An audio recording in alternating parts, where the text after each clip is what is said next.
네, 오늘은 믿음의 계산법이라는 제목으로 같이 은혜 나누기 원합니다. 하나님께서 베나닷과의 싸움에서 크게 이기게 하셨습니다. 그 이후에 이제 아합 왕에게 그 선지자가 무엇을 말하냐 하면 이 한 번의 싸움이 끝이 아니다. 또 다시 베나닷과 그의 왕들과 군대들이 찾아올 테니 이제 군대를 정비하고 그리고 다시금 싸울 것들을 준비해라 라고 이야기합니다.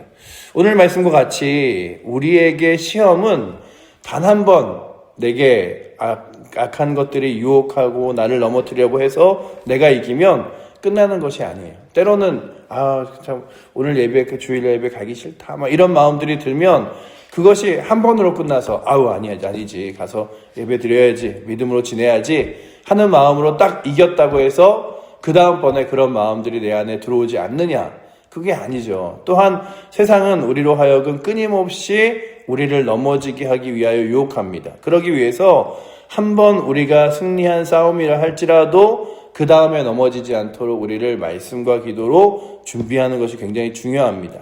그런데 우리가 준비하는 것뿐만 아니라 또한 상대방도, 악한 세력도 준비하고 있음을 보는 것 중에 하나가 이 아람 왕의 신하가 무엇을 말하냐 하면 우리가 왜 싸움에서 졌을까요? 생각하다가 여호와라는 신은 이 산들과 그리고 또한 높은 언덕에 있는 신인데 그 산들과 언덕 위에서 우리가 싸웠기 때문에 진 것입니다. 그러니 우리가 여태까지 싸우면서 나태했던 왕들을 다 제하여 버리고 그리고서 새로운 왕을 뽑아서 그 왕들로 하여금 각 궁을 다스리게 한 다음에 전열을 다듬고 그리고 많은 군사를 훨씬 더 강하게 모아서 평지에서 싸우면 분명 이길 것입니다 라고 이야기합니다. 그러면서 하나님을 그저 지협적인, 그래서 산에서 싸우면 이기지만 이 온 땅과 온 세상을 다스리시는 하나님이 아니라 그저 그들이 섬기는 여러 신들 중에 하나인 것처럼 여기죠. 그리고 하나님께서 이 전쟁 가운데 승리하게 하신 이유가 무엇이냐 하면 그들은 아직도 내가 누군지 모른다. 그러니 이 온 우주와 온 세상을 주관하고 전쟁과의 승패를 다스리는 하나님께서 승리하게 하심을 너희가 분명히 보여줘라. 그래서 여호와 하나님이 어떤 분이신지, 이 온 우주와 온 세상을 다스리시는 분이라고 분명히 그들에게 깨닫게 해라 라고 하는 것들이 전쟁 승리의 조건이었고, 그 다음에 그 전쟁 가운데 이제 그들을 모두 패하고 멸하여 버리는 것이 다시 한번 아합에게 새롭게 맡겨진 사명입니다. 그래서 오늘 28절 말씀 읽어보시면 이렇게 기록하고 있죠. 우리 28절 말씀 한번 읽어보도록 하겠습니다. 그때 하나님의 사람이 이스라엘 왕에게 나와 말하여 이르되 여호와의 말씀에 아람 사람이 말하기를 여호와는 산의 신이요 골짜기의 신은 아니라 하는도다. 그러므로 내가 이 큰 군대를 다 내 손에 넘기리니 너희는 내가 여호와인 줄 알리라 하셨나이다 하니라. 아멘. 그렇게 서 있는데 이 숫자가 아람 사람이 서 있는 숫자의 군대는 어마어마하게 많고 그 이스라엘의 군대는 정말 작아서 오늘 말씀에 뭐라고 써 있냐 하면 마치 이스라엘 사람들의 군대는 그냥 적은 염소떼 같아요. 그래서 그 위에는 27절을 살짝 보시면 그들 앞에 진영을 치니 이스라엘 자손은 두 무리의 적은 염소떼와 같고 아람 사람은 그 땅에 가득하였더라. 그러니 눈으로 보기에는 이거 어떻게 이기지? 이 전쟁 가운데 승리하게 할 건가? 라고 하는 것들을 보지만 하나님의 계산법은 무엇이냐 하면 하나님께서 숫자와 상관없이 힘과 상관없이 하나님이 도와주시고 힘되시면 전쟁 가운데 승리하게 하는데 그 승리를 오늘 말씀에 어떻게 보여주냐 하면 전쟁에서 승리해서 이들이 도망을 칩니다. 그러니까 싸우다가 이제 밀리니까 도망을 치는데요. 그 도망을 치다가 보시면은 죽은 사람들이 막 27,000명이나 될 정도로 성벽이 무너지고 그 무너진 성벽에서 무너진 사람이 27,000명이 막 죽고 이런 일들로 이 전쟁에서 마치 싸워서 절대 이길 수 없는 숫자의 군사들이 이기는 힘들을 오늘 말씀에 보여주고 그 이후로 무엇을 하냐 하면 아합 왕이 힘이 있고 능력이 있기 때문이 아니라 하나님이 여호와이신 줄을 알게 하려고 이 전쟁 가운데 승리하게 하셨다고 보여줍니다.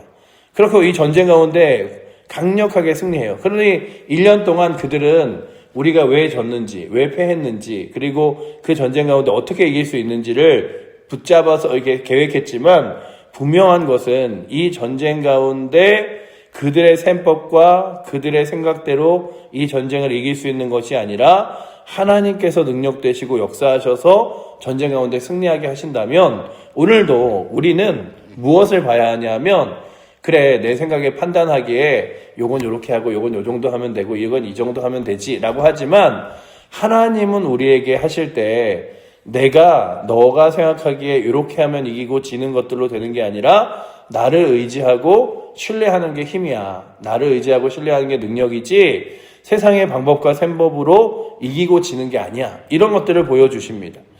그래서 오늘도 우리가 성경을 보면 예수님이 우리를 위하여 십자가를 지시려고 이 땅에 오실 때 내가 사람들에게 이 정도 해주면 되겠지?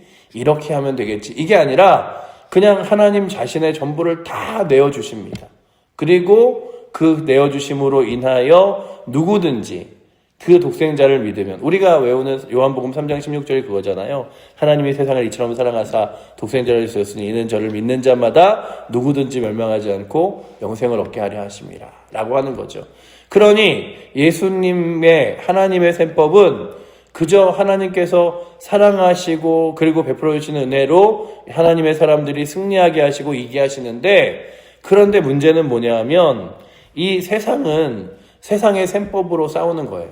내가 계산해보니, 내가 생각해보니, 내가 판단해보니 이렇게 하면 이기겠다. 그래서 베나단이 나왔지만 그 전쟁 가운데 분명히 그들이 승리하지 못하고 패하게 됨을 오늘 본문이 보여줍니다. 그런데 그 믿음의 나라였던 이 이스라엘의 나라와 그리고 그 아합 왕이 믿음의 사람들이 아니었잖아요. 그러니까 자기가 필요할 때는 하나님 의지하지만 그러지 않을 때는 내 생각과 판단으로 지내는 그가 무슨 생각을 하냐 하면 이 베나닷이 죽지 않았다는 얘기를 들어요. 그러면 가서 하나님께서 멸하여 버리라고 말씀하셨으니 그 베나닷을 죽이고 우리가 이 전쟁 가운데 여호와 하나님이 살아계심을 보여줘야겠다. 이게 아니라 베나닷을 살리면 훨씬 더 이익이 많겠는데, 베나닷을 여기서 그냥 죽이지 말고 베나닷을 살려두고 우리가 그것으로 유익을 얻자 이러면서 그 베나닷에게 갔는데, 그 베나닷도 그런 계산을 하는 거예요. 이스라엘 사람들이 좋으니까 가갖고 머리를 아래르고 우리가 졌다 그러고 그러면은 살려줄 거다, 이런 얘기들을 계산해서 합니다. 그리고 그 계산에 이제 정확하게 아합 왕이 넘어가는데, 나중에 훗날 하나님께서 이 아합 왕을 뭐라고 호통치시고, 그리고 또한 너희도 그렇게 너희 자손들이 멸하여질 것이다 말한 게 뭐냐면, 내가 분명 베나닷을 멸한다 그랬는데 네가 너의 방법으로 그를 살려둔 것 때문에 베나닷의 죽음 대신에 너가 죽음을 당할 거다 라는 이야기로 우리가 읽었던 다음 구절들의 말씀에 하나님께서 심판을 말씀하십니다. 그러니 이 아합 왕은 마치 세상의 사람들처럼 자신의 주판을 두들기며 자신의 계산대로 이렇게 하면은 나에게 유익이 있겠지, 이렇게 하면 나에게 좋겠지 이러면서 하나님을 의지하는 것이 아니라 어려울 때, 힘들 때, 하나님 앞에서 나올 때만 하나님을 의지하고 그 이후에 자신의 모든 삶은 자신의 주판으로 두들기는 거예요. 요 정도 하면 되겠지. 신앙생활도 요 정도. 그리고 또한 그냥 사람들 섬기는 것도 요 정도 하면 되겠지. 아니, 내가 뭐 한다고 이렇게 다 열심히 나에게 시간을 다 드리고 그러겠어. 이런 거 있잖아요. 그러니까 교회를 다니면서도 어떤 분들은 자기의 틀을 딱 테두리를 쳐놓고 다니시는 분들이 있습니다. 그래서 제가 전에도 한번 말씀드렸죠. 교회를 처음 등록하시던 분이 전에 교회에서 이렇게 말씀하시는 거예요. 저는 교회를 아주 예전부터 열심히 다녀왔습니다. 근데 이제 그렇게 열심히 안 다니려고 그러니까 저로 하여금 여전도에 이런 데 넣지 마시고 무슨 모임 같은 거 넣지 마시고 신방 같은 건 안 받습니다. 그냥 주일날 예배만 잘 드릴 테니까 그 다른 것들에 대해서 우리가 필요할 때 요청할 때 빼놓고서는 교회에서 이것저것 한다, 같이 가자, 하자 하지 않았으면 좋겠다고. 근데 제가 그렇게 신앙생활하면 분명히 교회라는 곳은요, 그저 이게 앉아서 와서 설교 듣고 예배 드리고 집에 돌아가서 일주일 지내다가 또 한번 그냥 오는 것으로 되는 게 아니라 그 공동체에서 같이 함께 눈물을 흘리고 같이 기도해주고 같이 아파하고 또 같이 기뻐하고 그리고 하나님 나라와 영광을 위해서 같이 힘쓰고 이런 것들이 믿음의 성장인데 그냥 그렇게 말씀하시는 거예요. 그리고 한 6개월, 1년은 그냥 꾸준히 그렇게 나오셔서 야 저분은 저렇게 신앙생활 하시나 보다. 근데 결국에는 그러더라고요. 이 교회가 저랑 안 맞는 것 같다고. 근데 사실 맞춰질 기회도 없었거든요. 왜냐하면 예배 자리에 빼놓고 나머지는 다 저는 안 합니다. 뭐 여전도에 가서 우리 같은 나이대인데 전도회 모임 하시죠? 전 그런 거 안 합니다. 교회에서 전화해서 한번 수요일 날 기도 한번 하시죠? 전 그런 거 안 합니다. 그러니 내가 할 수 있는 교회 나오는 거는 유익을 취하되 다른 것들은 내가 하지 않겠습니다. 이런 셈법으로 쓰는 거예요.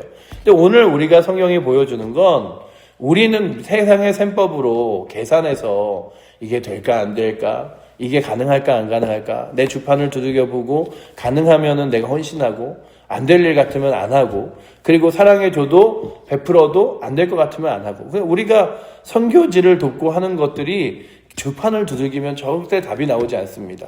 미얀마 선교사님 오셨을 때 들으셨죠?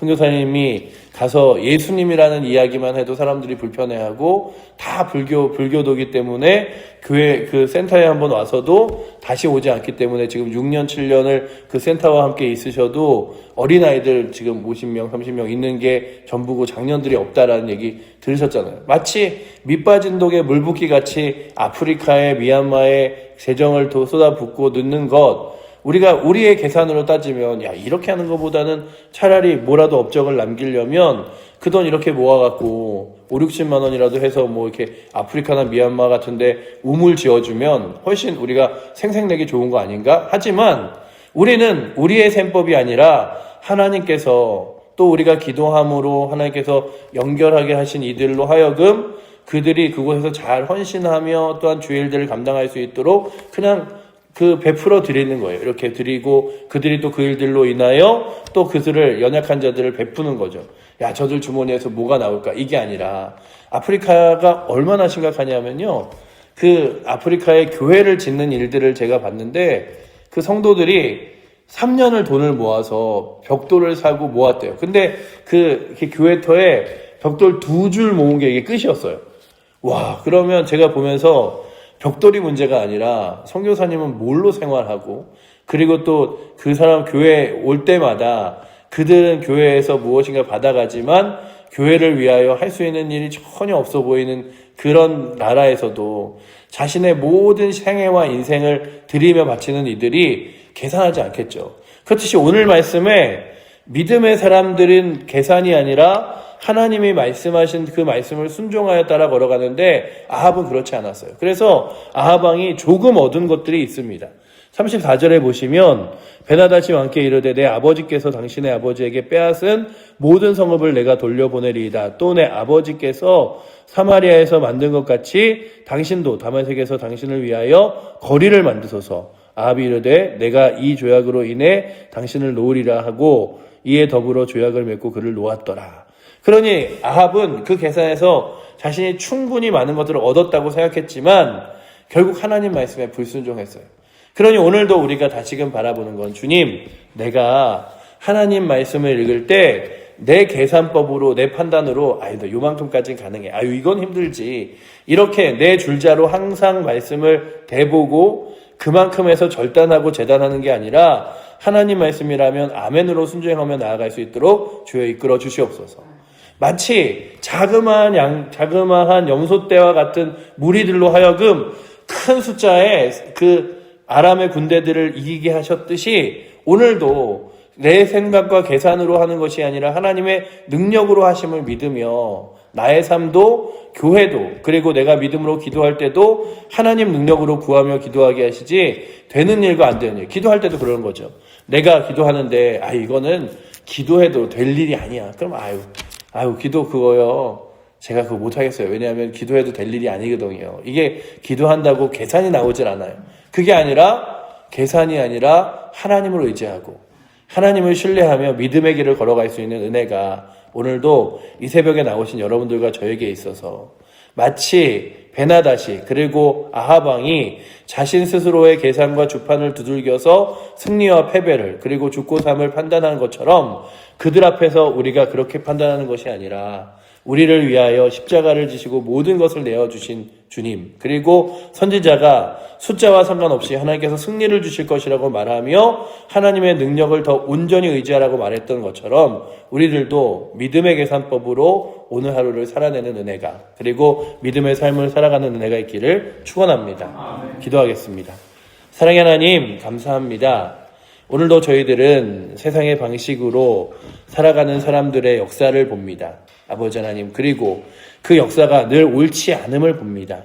아버지 하나님, 오늘도 우리 앞에 하나님의 거룩한 말씀과 주의 자녀됨이 있사오니 이 온 우주와 온 세상을 다스리시는 살아계신 하나님을 바라보며 믿음의 계산법으로 살아갈 수 있도록 주여 인도하여 주시옵소서. 내 생각과 판단의 주판으로 내가 할 수 있는 것과 또한 못하는 것을 따지고 또한 또 내가 잘할 수 있는 것과 얻을 수 있는 유익들을 따지는 것이 아니라 주께서 온전히 내게 전부를 주셨기에 주 앞에 내게 드리는 것도 아까워하지 않고 감사하며 드릴 수 있도록 하시고 내 힘으로 안 될 것 같은 것들도 하나님께 의지하여 주께서 행하실 놀라운 능력을 발견하며 나아갈 수 있도록 주님 붙들어 주시옵소서. 주께서 그렇게 또한 우리의 삶을 이끄실 줄 믿사오며 살아계신 예수 그리스도 이름으로 기도드립니다. 아멘.